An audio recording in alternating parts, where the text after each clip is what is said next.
let's talk about Spider-Verse and Avi Arad.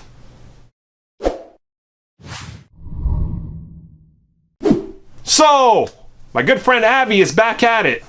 He's a unique character these days. You know, he's kind of lost his mind, but that's cool because, hey, he's gotten Spider-Verse right at least, or at least him and Amy Pascal have. So recently, after the huge success of Spider-Verse, he was specifically talking about multiple franchising ideas. Naturally, Spider-Verse is going to be franchised. You know, we know there's at least like 2 spin-offs, possibly TV series in development. It's going to be huge from every standpoint, from the animated side to the marketing side of toys and things. You know, it's going to be rather big.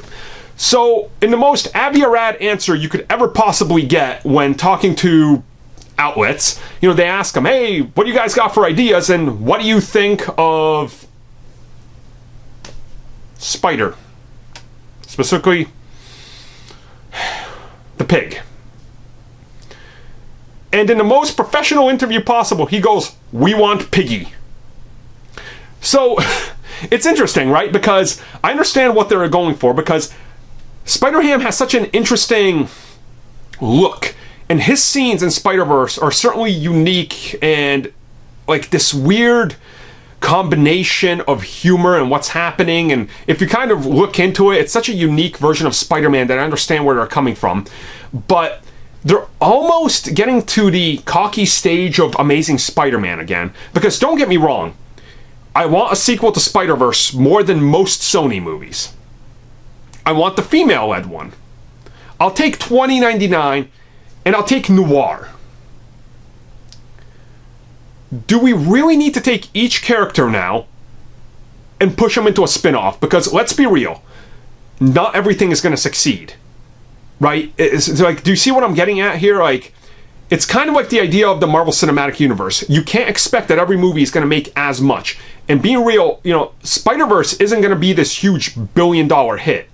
You may be making like, what, 500 million worldwide, and that's the, you know, the top of your franchise.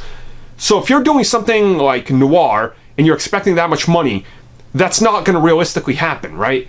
So you have to kind of, I guess, account for what your expectations are. And I feel that they're already getting too ahead of themselves, you know? It's like, why don't you slow down and like evaluate what you have instead of tossing out multiple films out there just because people naturally like what you did in one movie, right? It doesn't make sense. Like, people liked Amazing Spider-Man 1, so they announced 4 sequels and 3 spin-offs, and you got 1 sequel, because you never know what the next one might be. Like, there is a possibility that one of these could fail and hurt the franchise. It does happen, so that really is a problem, and I think they're already looking at it like the wrong way, the Sony way, you know? It seems like that they haven't learned anything from what they've learned. Or it's just Abby, but that's really possible because he doesn't know what he's talking about, which, not a surprise.